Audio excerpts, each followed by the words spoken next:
mengatakan ya ada masa di mana anak itu 0 sampai 7 tahun itu kan usianya adalah usia bermain, ya biarkan aja. Kita orang tua kontrol, Iya. mengarahkan, tidak, ya ada juga mengatakan dilarang melarang, tidak Iya. ada larangan ya. Saya punya kenalan pokoknya tidak ada kata jangan. Tidak ada jangan ya, Tidak ada tidak ada jangan. kata jangan semuanya.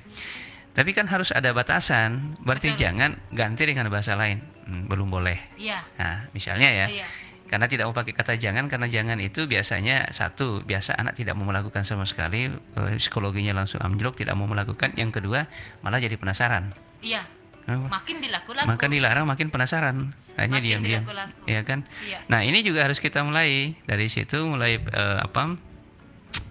proses pendidikan itu kita mulai kembangkan sehingga anak itu betul-betul merasakan bagian dari sebuah pembelajaran. Dan jangan, nah ini juga biasa yang terjadi di orang tua, bapaknya marah, mamanya ikut marah. Iya, iya. Hanya anak jadi stres itu, Iya. ya kan? Harusnya satu jadi penyeimbang, misalnya ibunya marah, bapaknya jadi penyeimbang. Nah, ya kalau ingin mamanya tidak marah, jangan melakukan itu. Nah, ya Iya, kan ya iya, begitu. iya. Tapi kalau dua-duanya marah, nanti anaknya stres. Ya kan, berarti kita sudah dari awal sudah menanamkan rasa stres itu dalam jiwa anak. Jadi selalu harus ada keseimbangan. Begitu juga sebaliknya, bapaknya marah, ibunya menjadi penyeimbang. Bukan malah, karena juga biasa ada orang tua ini, biasa ya, anaknya bermasalah sama bapaknya, mamanya Menambah-nambah. malah begitu memang itu bapakmu itu sudah kan. Akhirnya yang muncul di pikiran anak terhadap orang tua itu image tidak baik, Iya. ya kan? Image tidak baik, bukan image yang tidak baik. Apa Kadang image yang juga baik? itu yang Ya. sering pengalaman saya pribadi, kadang kita ibunya ya, ibu kan biasanya tuh lebih lebih taat aturan ya ketimbang Iya. bapak ya, jangan tersinggung Iya, ya iya, Pak iya, Ustadz, iya. karena banyak kasus seperti itu memang ya, bapak itu adalah pahlawan bagi anaknya. Kita mendisiplinkan, bapaknya tiba-tiba muncul, oh tidak apa-apa. Nah ini yang kadang membuat emaknya perang juga, anaknya tambah beraksi gitu. Nah biasanya begitu.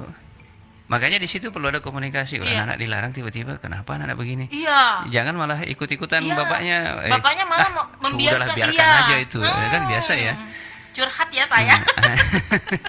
Jangan, biasanya ya yang enak ya. Biasa saya di rumah kalau gitu, ya uminya sudah larang, saya tanya, anakmu kenapa? Oh, begini. Oh ya udahlah. Jadi jangan malah karena kalau bapak itu harus diakui, memang dalam proses pendidikan keluarga itu bapak itu kan mengedepankan itu pikirannya saja, rasionya dia. Oke. Mamanya itu kan perasaannya, Perasaan, betul, bermain betul. pada ranah perasaan lebih banyak daripada rasio. Makanya misalnya contoh anak lagi manja-manja, kalau bapaknya biarin aja, nggak Iya, apa-apa. iya. Tapi ibunya pasti sudah Panjang. teriak-teriak. Sudah panjang perjalanan. Oh, ini nanti kalau jatuh masuk UGD, kalau di UGD nanti dokternya ini. Nah itu Panjang. pasti. Betul. Nah pasti di situ perbedaannya. Saya biasa anak manja, itu anak manja. Saya kalau sudah ada di situ ya sudahlah. Ingatkan saja nanya, nak manja kalau jatuh gimana? Sakit, kalau sakit jangan menangis ya. Sudah, Iya, saya iya, biasa iya. begitu. Iya, iya. Jangan nangis ya. Iya. Hanya suatu saat yang pernah sering terjadi begitu, anaknya lompat, lompat selokan, kakinya itu tertumbuk hitam. Dia cuma bilang, aduh, kenapa nak? Tidak sakit, tapi sudah pincang. Nah,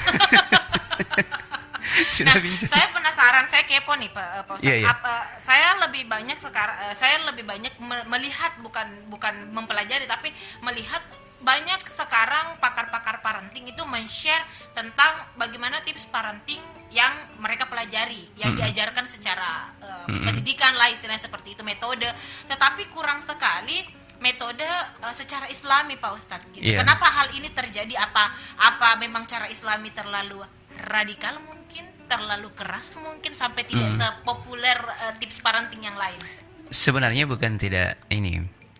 Apa yang diajarkan oleh banyak ya tim-tim parenting pendidikan anak itu sebenarnya diadopsi dari Al-Qur'an. Iya sih, iya banyak yang Diadopsi. saya ada Semuanya beberapa poin.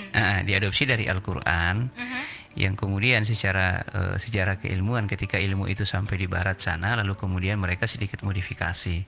Oke. Ilmu itulah yang kemudian hari ini kita baca. Oke, iya, Ya iya, kan, betul. ilmu itu yang kemudian hari ini kita baca, tetapi tidak muncul tidak kelihatan keislamannya. Ya kan, tidak memunculkan keislamannya, tapi sesungguhnya itu diadopsi dari situ dengan sedikit rekayasa penambahan ilmu Iya. pengetahuan, ya kan. Nah,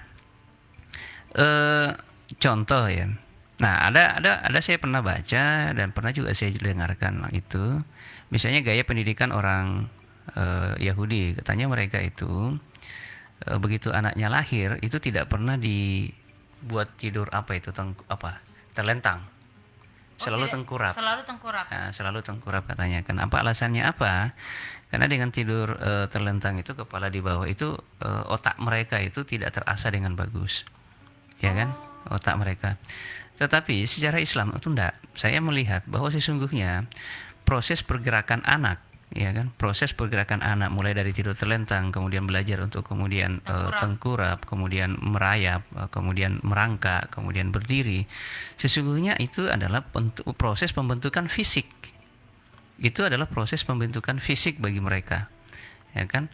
Jadi anak itu tidak langsung berjalan. Kenapa? Memang pembentukan fisiknya, sistemnya kita mengatakan itu praktisnya, latihannya. Memang model latihannya seperti itu, ya kan? Sehingga dengan model latihan seperti itu yang mereka lakukan tahap demi tahap, mereka menjadikan anak itu menjadi terbentuk dunianya. Dia akan terbentuk. Akan ada perbedaan anak yang tidak pernah merangkak tiba-tiba berdiri. Akan ada perbedaan dalam fisiknya.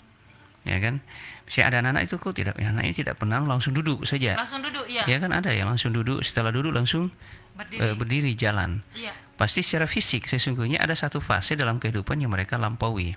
Iya. Satu fase mereka lampaui dalam proses pendidikan fisik. Berarti ada yang hilang sesungguhnya pada diri anak itu. Ya kan, ada yang hilang. Contoh, tetapi ini belum secara saya hanya mengatakan ini penelitian secara random saja apa yang saya lihat. Iya. Ya pengamatan yang saya lihat ya. Iya. Pengamatan penelitian sama saja sih sebenarnya. Iya. Bahasanya aja yang lebih tinggi. Bahasanya gitu. saja.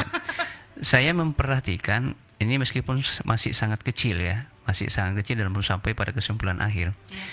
Ternyata anak yang lahir dalam posisi sesar murni dengan sesar yang terpaksa atau kemudian yang lahir normal itu berbeda sesungguhnya dalam kejiwaannya. Ada perbedaan dalam kejiwaan. Anak yang sesar murni, maksudnya sesar murni itu artinya begitu masuk rumah sakit sesar aja, nggak usah proses-prosesan lah. Kan tidak mau sakit misalnya kan, ya kan, langsung sesar saja. Dia memilih sesar, Ya, bukan dipilihkan. Bukan dipilihkan, dia memilih sesar. Maunya memilih. Langsung sesar saja, tidak ada proses. Kan ada juga nanti sesar itu jalan terakhir setelah kemudian karena normal. memang kondisinya sudah tidak bisa tidak normal. mungkin kan lalu sesar itu lain. Kemudian ada yang lahirnya normal. Secara psikologi, Anda ngomong psikologi ya. Iya. Secara psikologi sesungguhnya anak yang lahir normal itu secara psikologi itu berbeda dengan sesar biasa atau sesar terpaksa. Oke. Itu beda. Nah, pengamatan saya, tapi saya akan mengatakan ini baru 2-3 anak yang saya amati. Oke. Ya kan? Mau yang keempat, Pak Ustadz, anak saya bisa. Ya. Oke. Ya kan? Nah, anak yang sesarnya normal dalam artian begitu masuk pilihannya langsung sesar aja. Iya. Itu rata-rata yang saya lihat memang IQ-nya agak lemah. Oke. Ya, daya IQ-nya dia tangkapnya lemah. Oke. Anak yang sesar itu dalam posisi terpaksa itu Iya. kemauannya keras. Iya, Pak Ustadz, betul. Kemauannya keras. Betul. Tidak mau diatur, maunya Betul. tidak maunya. Betul. Ya kan? Nah, tapi anak yang kemudian lahirnya normal itu kan sesungguhnya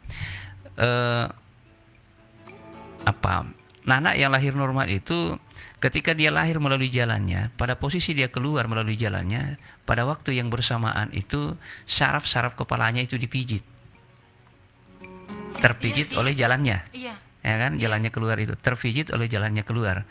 Yang kedua, anak yang seperti ini saya belum tahu pengamatan nanti karena ini pengamatan jangka panjang harusnya. Oke, ya. betul. Ini pengamatan jangka panjang. Iya. Bagaimana jangka panjang saya belum bisa tebak, tapi saya sudah bisa mengamati hari ini sampai anak yang sudah sampai sarjana, tapi ternyata anak yang sesar normal tadi, sesar tadi itu memang agak lemah sekali.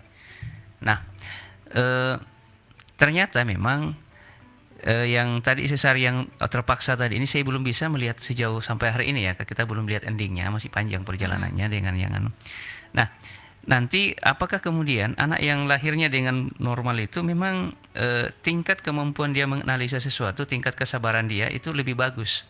Kenapa? Karena dia sudah mulai merasakan sebuah perjuangan ketika dilahirkan. Di situ secara psikologi ada perjuangan. dia merasakan perjuangan orang tuanya, dia merasakan dirinya bagaimana diperjuangkan, berusaha untuk melakukan sesuatu sehingga mulai membaca sesuatu. Meskipun sesungguhnya baru keluar kan, tapi secara psikologi sudah bisa merasakan, ya kan? Nah, ini yang saya bisa belum lihat hari ini adalah yang tadi sesarnya adalah yang terpaksa. Ya sudah berusaha tapi terpaksa. Yang saya amati anak itu ya baru ini, jadi belum tahu bagaimana misalnya setelah kuliah apa dan sebagainya. Apakah tetap dengan keinginan yang keras itu tadi ya kan, tetapi karena ada satu fase dari perjalanan yang dia tidak rasakan, apakah nanti kemudian dia bisa merasakan kebijakan-kebijakan itu. Nah, meskipun dalam pendidikan itu kan ada faktor eksternal ya, maksudnya pengaruh lingkungan, didikan orang tua. Betul. Bisa saja cuma mempengaruhi pola yang sudah ada, ya kan? Tetapi Pola karakter tidak akan pernah bisa ya, berubah. karakter boleh kita belum saya kalau saya belum tahu ya. Iya.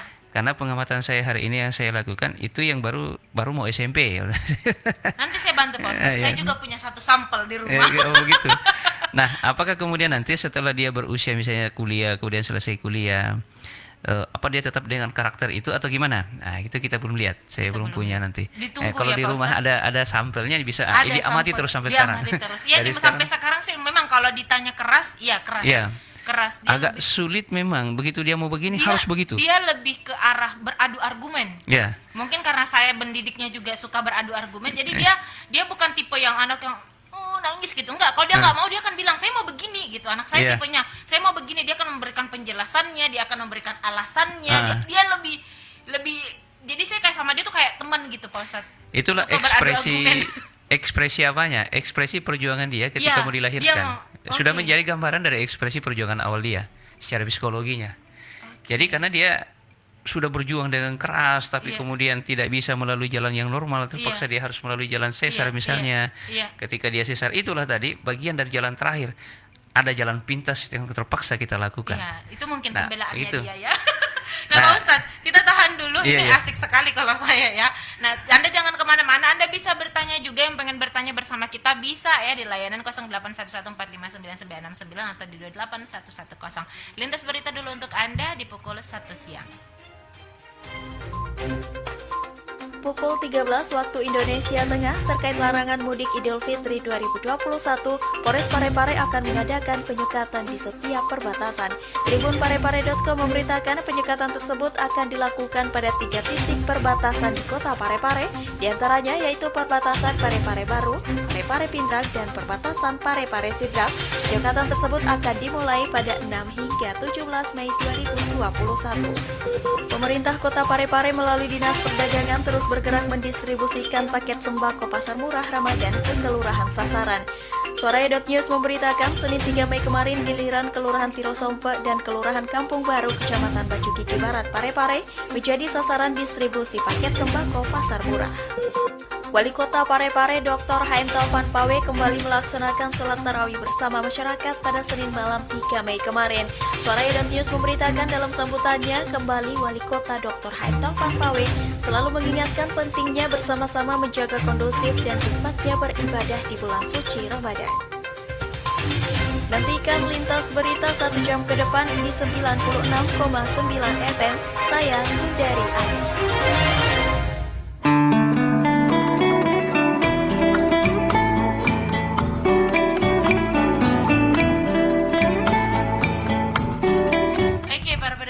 FM Peduli. Tadi itu sampai ke penelitiannya Pak Ustadz dan sedikit curhatan dari saya ya terkait proses kelahiran anak-anak yang ternyata membawa dampak psikologis untuk mereka, dan sedikit informasi juga nih Pak Ustadz.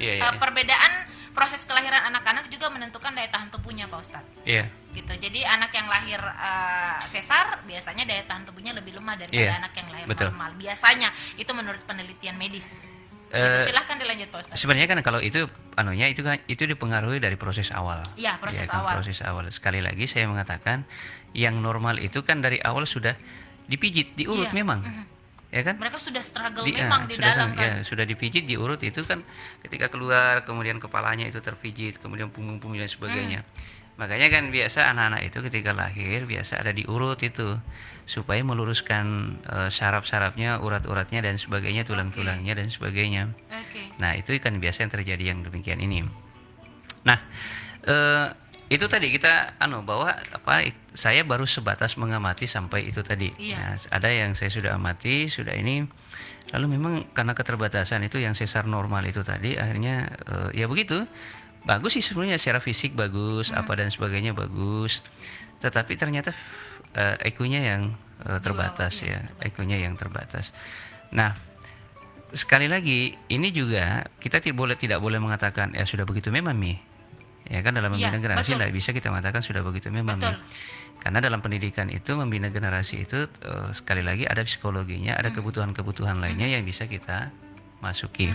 Maka ada tanggung jawab yang lain orang tua itu untuk memasuki itu tadi, masuk ke dalam mendidik, membina, mengarahkan dengan sebaik-baiknya sesuai. Ini tadi kita masuk. Karena memang tingkat misalnya EQ-nya lemah, maka kita didik dia berdasarkan tingkat EQ-nya. Jangan dipaksakan, karena kalau dipaksakan bisa tadi bahasanya bisa amburadul malah anak-anak itu, kemudian dia tidak mampu dan sebagainya, kemudian kita paksakan sakit bisa malah ya, sakit ya sakit dalam artian ya sakit artinya ya pokoknya bukan sakit apa, tapi kan ada beban yang harus dia rasakan ya kan. Bagaimanapun juga serendah-rendahnya EQ seseorang itu perasaannya pasti peka luar biasa ya kan. Dan setinggi-tingginya EQ seseorang itu sama juga perasaan itu tidak bisa di perasaan diukur, itu semua orang tidak bisa diukur dengan EQ itu perasaan ya kan. Perasaan. Nah, Pak Ustadz, saya ini tentang mendidik anak. Saya ingat sebuah cerita saya dapat ini di Facebook. Iya. Gini, ada sebuah kisah gitu. Jangan pernah menjadikan anakmu sebagai kambing hitam, kamu telat sholat. Iya. Ngerti nggak Pak Ustadz maksud saya sampai di sini? Maksudnya begini, jangan karena anakmu misalnya menangis lalu kamu menunda sholatnya. Bagaimana ini Pak Ustadz? Sedangkan kalau saya pribadi sebagai ibu ya Pak Ustadz kan bapak, gitu kan beda perasaan kita ini beda pasti kan, gitu. Saya pribadi tidak mau membuat anak saya menganggap bahwa agama, bahwa ibadah-ibadah itu sesuatu hal yang akan menyakiti dia. Saya mau dia mencintainya gitu. Jadi saya jujur, saya akan menunggu anak saya tenang dulu, dia nyaman dulu, baru saya sholat. Mungkin terlambat setengah jam. Ya namanya anak bayi kan kita tidak pernah tahu gitu kan. Begitupun dengan ibadah-ibadah lainnya. Bagaimana menyikapi hal ini Pak Ustadz? Yang mana sebenarnya yang harus didahulukan? Pengalaman saya saja ya. Saya cerita saja. Jadi contoh gini. Saya mulai dari yang kecil itu. Biasanya untuk memakaikan celana saja itu anak susah, kita bertengkar. Anak kecil itu. Anak kecil yang baru belajar merangkak itu. Kadang-kadang kan kita baringkan dulu baru kita pakaikan celana kan. Kita paksakan dia untuk itu. Akhirnya kan kita bertengkar secara fisik, kita bertengkar kemudian bergulat dengan anak-anak kan. Nah, yang saya lakukan sederhana saja. Biarkan aja dia merangkak, saya pakaikan celana. Sambil merangkak saya pakaikan dari belakang, bukan dari depan. Iya, betul. Itu yang saya lakukan. Nah, jadi anak itu ya tetap main, pakai celana juga jalan, pakai baju juga jalan, main juga jalan. Main juga jalan. Jadi semuanya bisa jalan satu. Nah, terkait dengan sholat. Anak saya itu yang itu sejak dia merasakan usia 3 bulan itu ya, itu karena dia cepat merangkak itu, karena usia 3 bulan sudah merangkak itu. 3 bulan sudah merangkak, sudah tiarap, mulai belajar merangkak. Ngesot gitu ya, merayap. Ya, sudah 3 bulan merayap itu, sudah bisa merayap. Agak cepat itu. Bukan agak cepat itu Pak Ustadz, itu cepat sekali. Jadi sejak itu kan saya selalu gendong, saya senang itu ya. Mungkin karena terlalu lebih seringnya saya menggendongnya, akhirnya dalam suasana-suasana tertentu biasa kalau dia ketika saya gendong lebih cepat diam daripada maminya. Oke. Nah, lebih cepat diam. Nah, sejak dia sudah merasakan itu, setiap saya bangun sholat malam, pasti bangun. Pasti bangun. Iya. Ya kan? Pasti bangun. Jadi kalau dia tidak menangis, ya saya biarkan di tempatnya. Ya kan? Kalau tidak nangis saya biarkan. Tapi kalau dia nangis, saya gendong. Dalam keadaan sholat. Saya gendong dalam posisi sholat. Nah, ini jadi perdebatan loh Pak Ustadz. Ada yang mengatakan bahwa jangan menambah-nambahkan rukun sholat. Ini bagaimana loh cerita? Ya ada, saya pernah baca di Facebook juga itu, kaum Facebook Pak Ustadz. Nah, tidak menambahkan, yang dimaksud menambahkan sholat itu sesungguhnya misalnya 3 rakaat jadi 4. Tapi kan dalam rukun ya, dalam aturan sholat kita nggak ada kegiatan boleh ada kegiatan lain. Kegiatan lain seperti menggendong kan? Menggendong. Gitu. Nabi itu ketika sementara sholat Iya. ya kan? Dia sementara sujud, lalu cucunya Hasan Husain Iya, itu iya. naik ke punggungnya, Iya. naik Iya, ke iya. punggungnya. Nabi itu sampai lama sekali sujud, Iya. ya kan? Sampai para sahabat, para jamaah itu bertanya, mungkin ada wahyu yang turun, Iya. karena lamanya sujud. Iya, iya, iya. Ya tuh.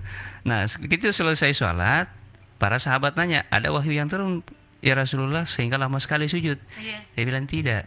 Cucu saya naik ke punggung saya, Iya. maka saya berikan kesempatan mereka menikmatinya sampai mereka turun. Begitu. Iya.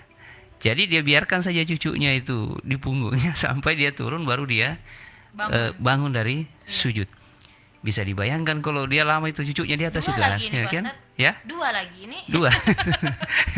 Iya. Jadi cucunya itu naik. Nah, mengambil dari situ, saya biasa ke masjid itu. Iya. Saya biasa ke masjid itu karena setiap saya mau pergi ke masjid nangis. Iya. Daripada saya tidak ke masjid hanya karena dia tangisnya, Iya. lalu mau tinggal di rumah, kan saya mau pergi sholat jamaah. Iya. Saya bawa. Usia Itu mulai dari usia 4 bulanan.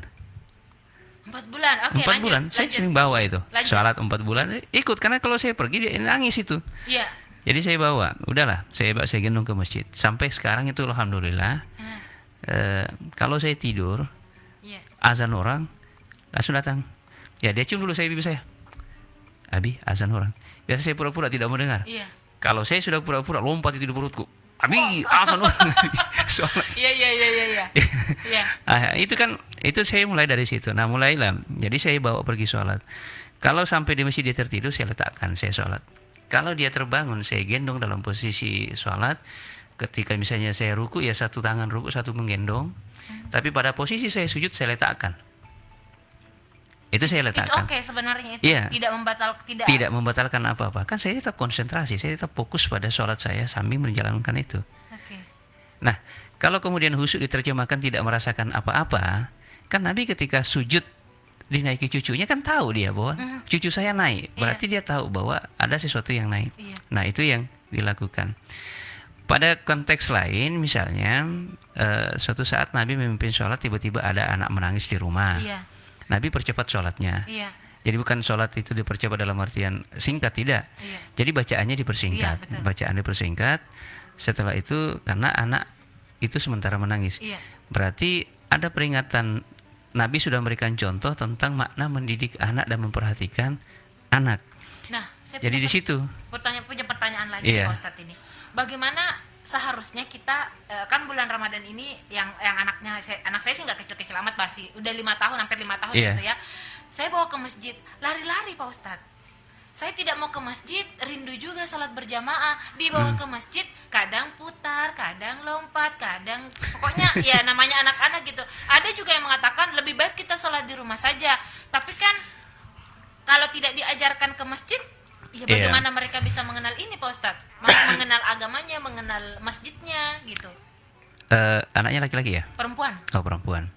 Ya memang untuk perempuan sih sebenarnya sebaik-baik sholat itu di rumah. Di rumah, Iya, iya. di rumah. Tetapi kalau untuk mengenalkan jamaah, Iya. ya itu tadi fungsinya tadi itu kita kenalkan jamaah. Ada beberapa jamaah kita saya lihat bapak-bapak itu anaknya perempuan dia bawa ke masjid kalau subuh. Selalu dibawa ke masjid. Oke. Ya, meskipun tidur. Nah, lalu tadi dibawa ke masjid kan ribut, anak-anak sih ribut ya kan? Iya, iya, betul. Ya jangan dilarang ribut. Memang anak dunianya ribut kok. Jangan dilarang. Ya biarkan saja. Karena ini saya belum menemukan anaknya, tapi ada ini dijelaskan, saya pernah baca saja itu. Seorang kiai bilang ya anak-anak itu zikirnya itu adalah ketika mereka ribut. Ya ributnya mereka itu adalah zikirnya mereka. Oke. Nah, ributnya mereka adalah zikirnya mereka dan itulah cara mereka. Ketika anak itu selalu mau ke masjid, berarti dalam dirinya sudah ada kedekatan dengan masjid, tinggal mau dipoles, mau dia main di masjid dan sebagainya, kita harus pahamkan. Makanya di jamaah masjid saya itu di Masjid Kiai Sanusi Mago itu, Oke. ya kan, di Durusunawa itu. Pokoknya anak-anak itu kalau ramai ribut itu. Nah, cuman kita orang tua tetap mengingatkan, nah kalau sholat orang jangan ribut, nah sudah habis sholat baru ribut, terserah mau lari apa sebagainya. Ya tetap kita ingatkan mereka begitu, karena memang masanya mereka adalah masa bermain. Ya kan anak-anak baru 5 tahun, 6 tahun kan gitu. Iya. Nah masanya mereka, malah ada anak yang 2 tahun, Iya, kan. iya. Biasa ada jamaah juga tuh, jangan dibawa itu anak-anak ke masjid, jangan mengganggu saja. Lah, kalau Anda terganggu dengan suara anak-anak itu berarti sholatnya tidak khusyuk dong. Iya sih. Siapa yang terganggu dengan suara anak-anak itu sholatnya tidak khusyuk, ya kan? Oh gitu ya. Oh ya, nanti deh kalau saya jujur saya tuh antisipasi banget, takut sekali. Ya namanya kan Iya. ibu-ibu itu justru lebih sangar daripada bapak-bapak. Kalau Bapak-bapak. bapak-bapak itu kadang lari di depan. Mereka santai-santai saja, malah bahkan kadang dipanggil duduk di sini, Iya. duduk di sini. Kalau ibu-ibu tuh kadang panjang dia- gitu. Ya memang ibu-ibu begitu. Ya, itu lagi sih kalau ibu-ibu ya. Memang Itu karena lagi sih. apa tadi dipengaruhi oleh dua hal. Ibu itu dipengaruhi oleh kasih sayang yang luar biasa yang dimiliki, iya. yang kedua perasaannya yang luar biasa. Iya juga sih. Nah, makanya dalam teori pendidikan itu saya malah tidak, tapi saya yakin apakah ini teori pendidikan atau memang ada nasnya. Saya belum menemukan nasnya, tapi kedengarannya enak saya ketika membaca itu. Pelukan seorang ibu itu dalam satu hari berapa kali pelukan itu menanamkan nilai-nilai kasih sayang kepada anak. Jadi seberapa banyak pelukan ibu kepada anaknya dalam satu hari itu, sebanyak itulah transfer nilai kasih sayang turun kepada anak. Seberapa banyak pelukan seorang bapak, seorang ayah kepada anaknya itu, maka pada saat yang sama pelukan ayah itu mentransfer nilai apa istilahnya kalau bapak itu keteguhan, ya kan? Nilai keteguhan, kesiapan menghadapi hidup. Jadi seberapa sering anak itu dipeluk oleh bapaknya, berarti sesiap itulah dia menghadapi hidup, ada keteguhan pada dirinya. Maka ini harus sesungguhnya kalau secara teori sederhananya yang idealnya harus seimbang antara pelukan seorang ibu dengan pelukan seorang bapak. Karena kalau pelukan bapak yang dominan, anak itu bisa kehilangan sifat kasih sayang dalam dirinya. Orang sudah jatuh diketawai, kan? Iya. Tapi kalau pelukan seorang ibu, anak jatuh, kasihan, ayo dikasih bangun, kan? Iya. Itu kasih sayang itu, Iya. ya kan? Kasih sayang, akhlak yang melahirkan kasih sayang dan kasih sayang melahirkan akhlaknya. Tapi kalau bapaknya ya udah jatuh, nggak apa biasa itu, Biasa. ya tidak ada anunya. Nah itulah bedanya. Maka dia harus selalu berkolaborasi antara ibu dan bapak dalam proses mendidik. Ya memang biasa kalau anak-anak itu besar di tangan bapaknya, ya memang mentalnya itu akan berbeda dengan ketika anak itu lahir besar di tangan ibunya. Misalnya bapaknya meninggal, ibunya mendidik, biasanya beda. Tetapi kelihatannya banyak cerita menggambarkan kalau anak itu di tangan, ya meninggal bapaknya, di tangan dibesarkan oleh ibunya, biasanya lebih besar dominan untuk berhasilnya ketimbang di tangan bapaknya. Oke. Ya, tangan bapaknya. Ya mungkin kan beda ya perasaannya ibu dan bapak. Ya bapak kalau meninggal istrinya paling dipikir cepat gimana cepat menikah. Bapak-bapak lo yang bilang, bukan ibu-ibu ya. Beda Nah, nih bapak-bapak tadi ibu-ibu yang biasanya kalau bapaknya meninggal, anaknya ada, dia pikir kalau saya nikah bisa nggak bapak Iya. nanti suami saya mendidik anak saya seperti ini atau tidak. Ya kan biasa dipikirkan gitu. Nah itu tadi. Tapi kan sekali lagi bahwa memang ini dominannya begitu, ya kan, dominannya begitu. Ada juga bapak-bapak tidak menikah sampai anaknya sudah besar tidak mau menikah-nikah. Kenapa? Ya biasa alasannya sih, anak saya masih ingat istri saya, kan. Oke. Ada juga ibu-ibu baru satu minggu sudah meninggal suaminya sudah mau menikah lagi, kayak gitu. Ada. Ya kan ada juga sih. Nah, ya salah satu ulama itu Imam Abu Hanifah kalau nggak salah itu malah hari ini istrinya meninggal sebentar juga, meninggalnya pagi, sorenya nikah lagi. Nikah lagi dia sorenya. Ketika ditanya kenapa gitu, kan itu takut ya, jangan sampai saya tidak mampu menjaga mata dan sebagainya, menjaga hati dan sebagainya, maka dia begitu istrinya meninggal langsung nikah lagi. Cepat banget move on Iya. ya Pak Ustadz ya. Nah Pak Ustadz, saya punya pertanyaan. Kapan Iya. sih, usia berapa anak-anak mulai dikenalkan tentang agama kita? Ajaran-ajaran agama. Ada tidak patokannya gitu? Ya kalau tauhid itu sebenarnya kalau tauhid itu sejak dalam kandungan sudah mulai diajarkan. Ya, Seperti yang tadi yang tadi. disampaikan oleh ini sudah mulai. Nah, yang kedua akhlak sudah mulai. Kalau ibadah, Ibadah, ya betul, ibadah maksud kalau saya tadi. ibadah, kalau sholat misalnya itu usia 7 tahun.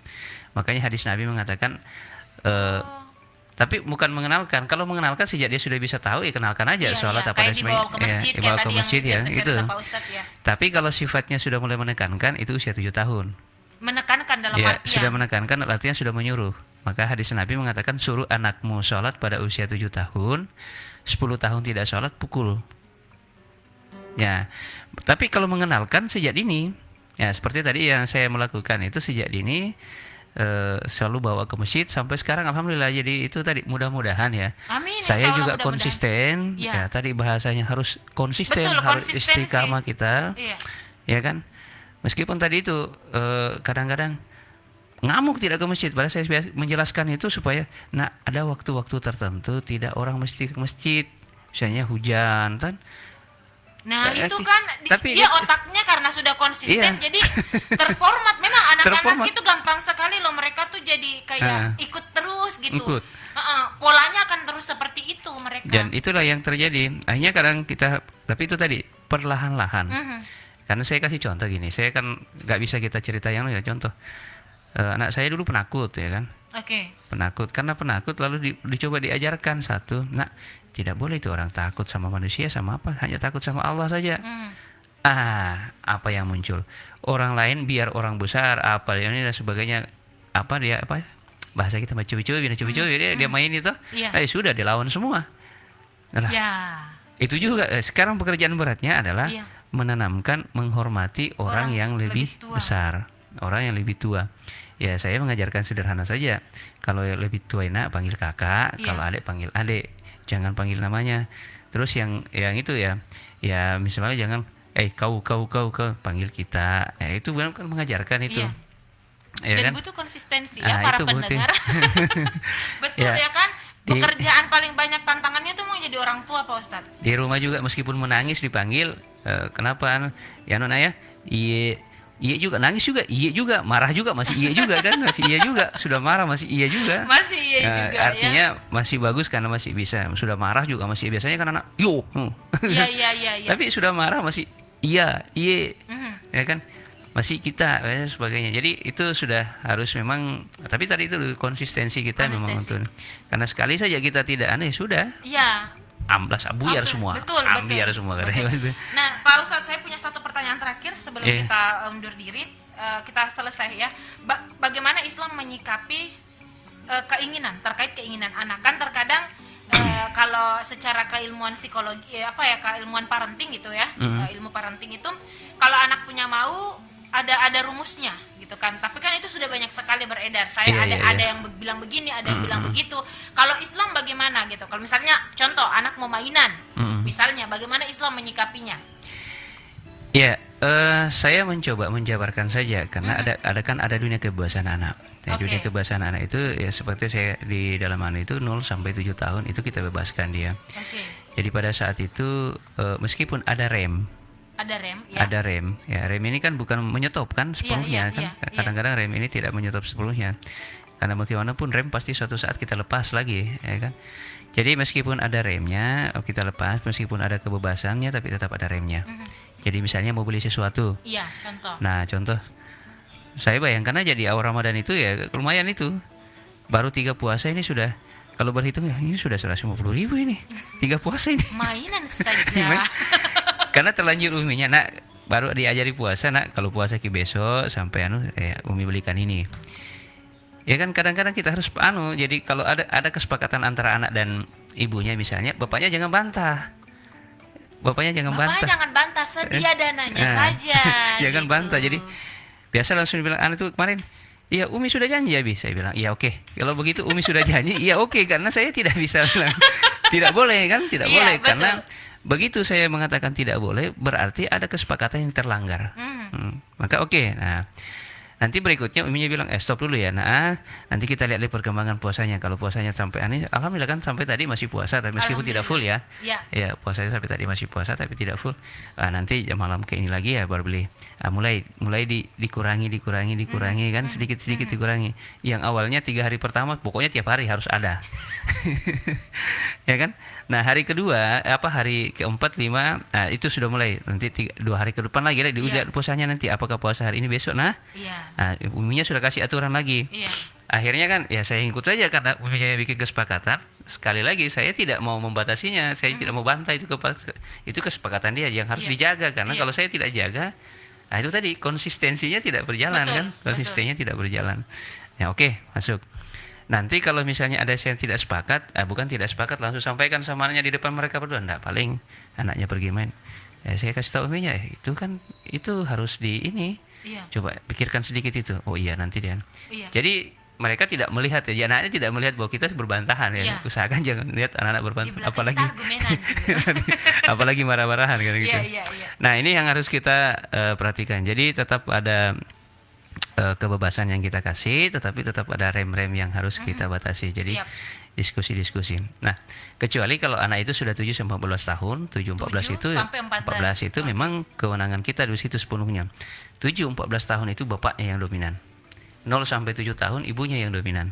Oh begitu. Iya, kan. Laki-laki perempuan. Iya. Jadi kalau misalnya anak laki-laki dan anak perempuan. Iya, maksudnya betul. sama kasusnya. Sama kasusnya. 0 sampai 7 tahun ibu yang harus Ibunya. dominan karena di situ penanaman kasih sayang dan nilai-nilai akhlak. Oke. Bukan bapaknya tidak berakhlak, tapi kadang-kadang kadang-kadang seorang ibu ketika menanamkan akhlak itu lebih mampu ditangkap anak karena dia dari kandungan terus dididik daripada bapaknya karena bapaknya rasio, Betul. ya kan? Tapi 7 sampai 14 tahun itu bapaknya yang dominan karena di situ ada ketegasan. Ya kan? Harus anak diatur total di situ. Jadi kalau pergi main tidak boleh, tidak boleh. Alasannya ini. Harus semua dibuatkan. Tapi 14 sampai 21 tahun 14 sampai sampai 21 tahun itu sudah harus kombinasi lagi seimbang itu antara ibu dan bapak karena anak pada posisi itu sudah harus dijadikan sebagai teman berpikir.